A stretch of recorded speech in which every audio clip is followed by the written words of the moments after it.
Camp Winnie.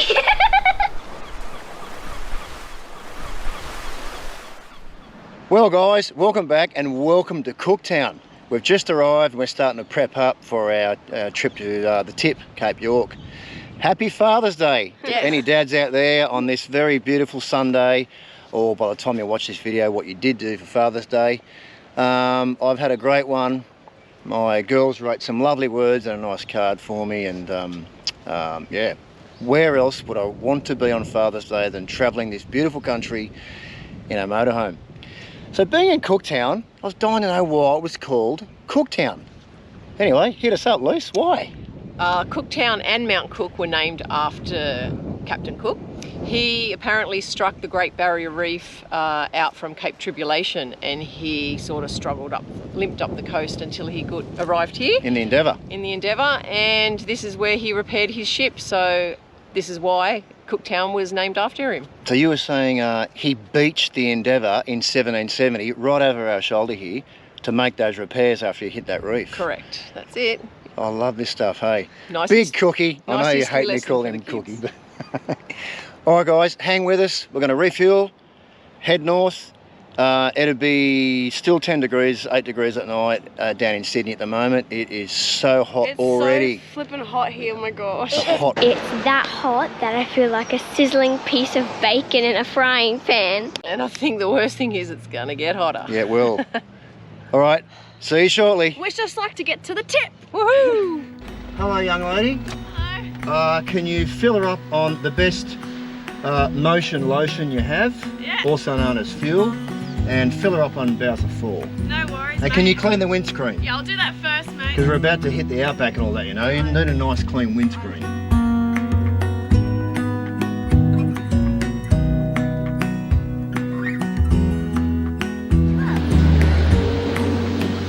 Hey girls. Yes. Have you heard the story about the 3 holes in the ground? Well, well, well. Oh, God.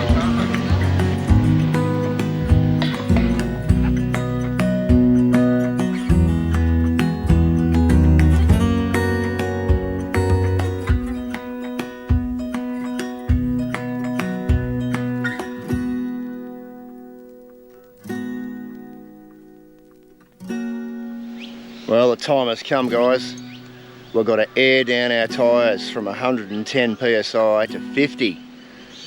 And we run split rims on this old truck, so we couldn't lower it any more than 50. So did this at Cootapiti with pretty good results, actually. Instead of shaking the fillings out of our mouth, it was bearable.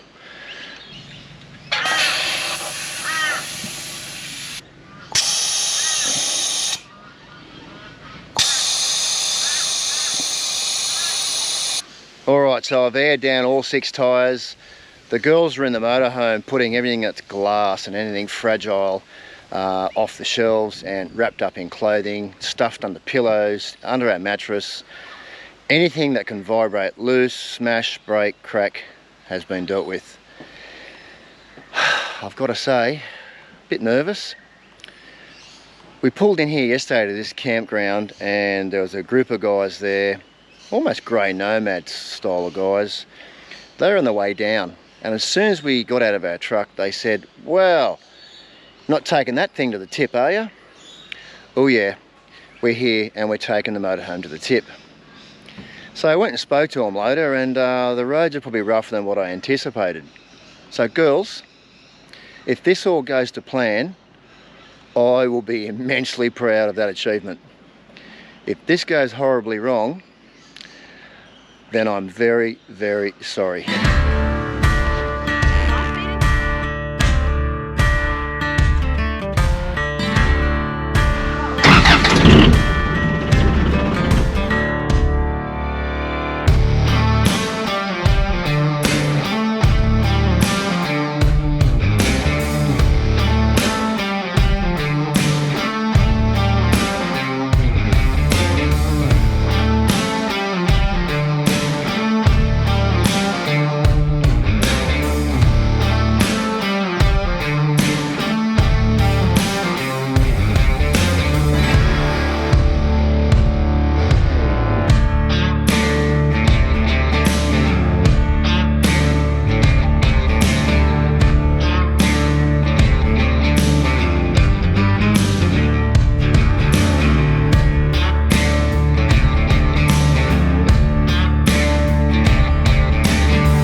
am sitting up back today. Something different. The girls are sitting in the front. And it's a little bit bumpy, but not too bad considering. A bit noisy and very, very, very dusty.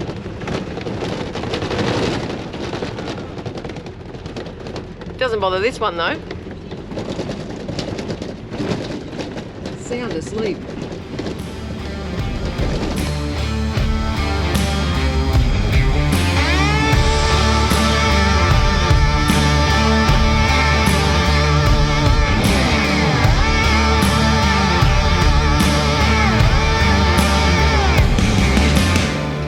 How you going there, buddy? Alright, yourself, mate? Yeah, she's pretty rough, mate, isn't it? Oh, yeah, mate, yeah, you're not wrong. She's, yeah, this part is probably the worst of this side of Cowan, eh? Oh, that's alright. We've aired our tyres right down. We're just going real slow, mate. Yeah, that's okay, mate. Yeah, I ended up letting a little bit more air out of mine there just before too, so it probably won't hurt. Oh, well, buddy, take it easy and nice to chat to you. Yeah, have a good one, mate. Right, mate. Well, there you go. That was the supplies truck. Takes all the goods up to Weeper. Must admit, they do a good job. That'd be a very laborious job on here all day, doing 20 k's an hour. Because as he just said, the truck suspension's copping it hard, and he even said he aired down the truck tyres. Not far from here, because this is the worst spot.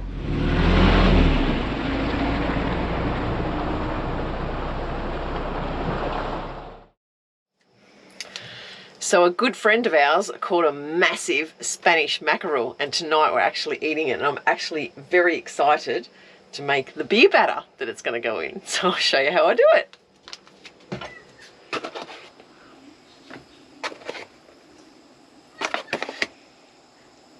See, I go with that much first, and then I can always add more. Pity I don't like this beer.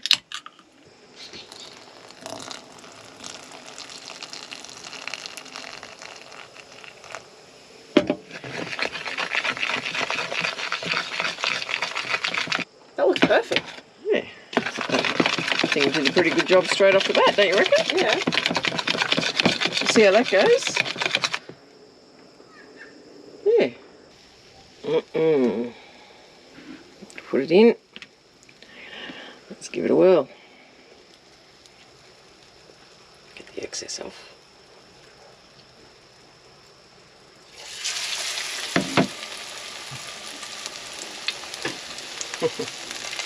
Looks good, doesn't it? Sure does. All I can say is I can't wait to tell you, Les, exactly how good this tastes.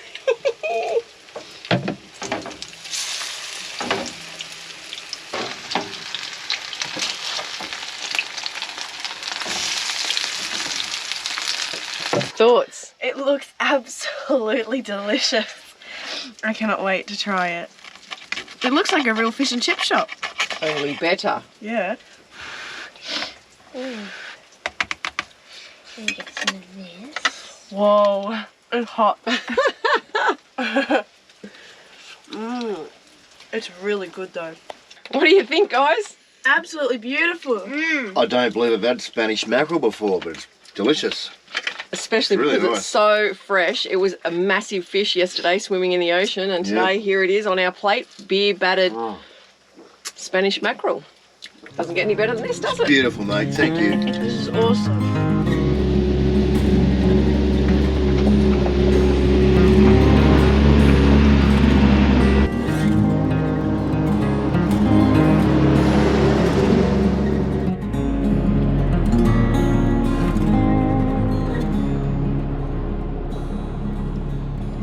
Boy, oh boy, it's starting to get really, really rough. This kind of is four-wheel drive country, this one. Check this out.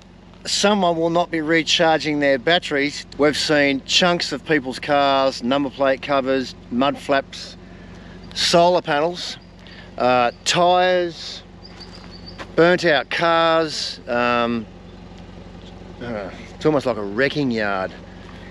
The debris for miles, the remnants of people's vehicles. It's that rough. Anyway, I'm proud to say Our old truck's doing really well. Hey family. There you go. Doing good. Yeah, no problem. Just drive to the conditions, take it easy. It's all looking good. Nothing missing, cracked, broken, smashed.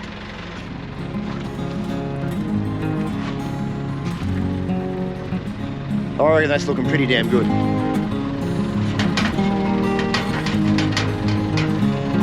Yeah, all right, we'll keep going.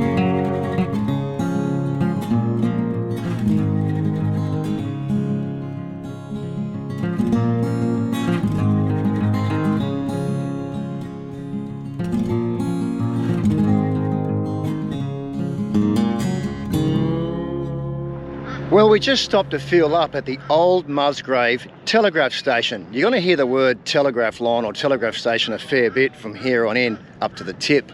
Between 1887 and 1987, over a span of that 100 years, the telegraph station here eventually put all the telecommunication lines all the way up to Thursday Island, which is just off the tip of Cape York. Quite an achievement for the time. Nowadays, it's just a humble roadside cafe and serves a very different purpose. However, what does one do when you're at an old telecommunications place? Well, you jump in the humble phone box and you ring your dad. Remember those guys? Phone boxes. There's no telephone service here on our mobiles, so you've got to use the old phone box. Anyway, we'll kick on. Bye-bye. Love you too. Bye-bye. To give my love to all of you.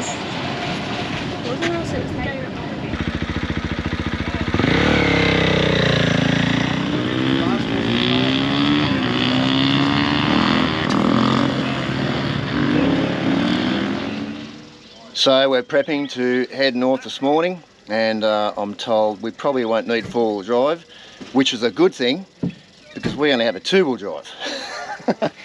I've met Sean. He's given the Cape a go. Thoughts on the trip, mate? Hey Sharon, nice to catch up with you yesterday, and it's a great spot here, and we're looking to get up to the tip at Cape York and have a bit of fun. It's a really nice part of the world. It's going well for you so far? So far so good. Nothing broken? Nothing broken. No hearts? That's always a good result. Yeah, good on you, mate. All right, well hopefully we'll see you on the track somewhere and travel safe. Yeah, all the best. All right. So guys, we're just about to kick on from Moreton Telegraph Station. We camped here last night. I was just over there near the bins and I got talking to the, what would you call him, groundsman, caretaker, that sort of role. Anyway, he was 58. I didn't even catch his name. I want to tell you something about what he told me. He said, I said, how you going, mate? And he said, yeah, sure beats the corporate life they left. And I said, what did you do? He said, I was in the army for 26 years, then I was a general manager for Boeing helicopters for many years in Darwin. He was under that much pressure, very high-end role with a lot of responsibility. And he said that one day he was at work and he'd had enough and he no longer yearned for material things, sold a lot. Him and his wife, they sold their house, everything they owned, and he lived out of a Ford Ranger and a camper van. He said once he left the corporate world and sold all his worldly possessions, he felt free and invigorated. Very interesting individual. Anyway, this is why we travel. It's not just about us, it's about the people and the places. And haven't we met some interesting folks? We sure have. Everyone's been really friendly up here. Everyone's happy to advise what the conditions are like, places to stay, whether we should or shouldn't go. So yeah, it's travelling always has a nice community, but even up here it's like it's even more tight-knit, isn't it? A bit more of a serious tone, actually. I noticed that this morning. Everyone's they're understanding the responsibility basically from here on in to get to the tip. It's tough. I can see everyone out here now like working ants, checking their equipment and basically readying their trucks and their vans. Yep, let's keep going. Let's keep going. Another 8-hour day ahead for us. Hopefully. Thank you, I'll wait. Hey mate, I'm just coming up behind you. just give me a good time to come around, thanks. Oncoming and a jet first. Yeah, oncoming. 2 cars. Thanks, mate. Another truck oncoming. There's a car behind you. Cheers, mate. Thank you, I'll wait.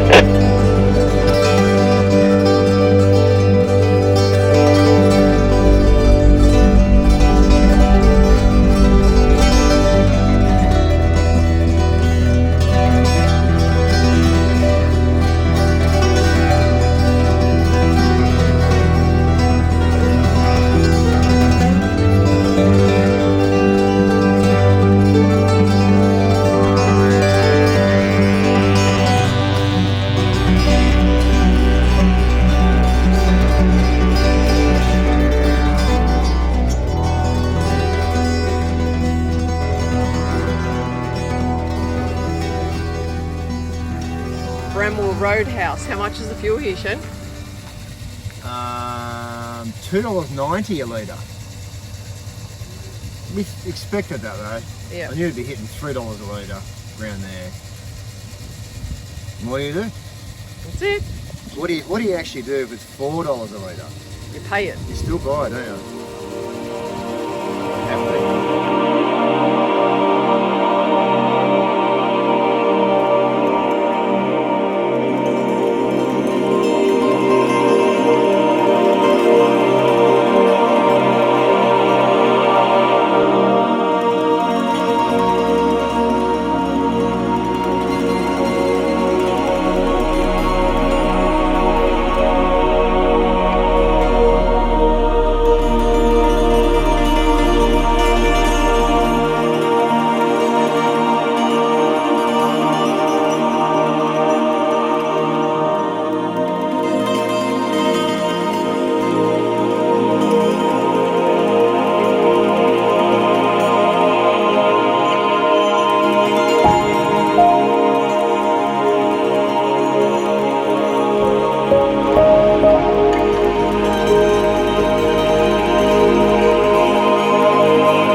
That was incredible. I haven't seen or driven through a bushfire since Kakadu. That's how long it's been. Yeah. The noise of a bushfire, it's really impressive. Sizzling. Couldn't go back though, there's only one way in, one way out, so I had to keep driving. But look at this. It has just decimated this entire bushland. Burnt to a crisp. It's only just come through, it's still smouldering. Anyway, yeah, that was really something to experience. Bit smoky. Yeah. Bit suspect, driving through it, but I noticed there's no one around either. No, so let's go. Did we do the wrong thing? I don't know.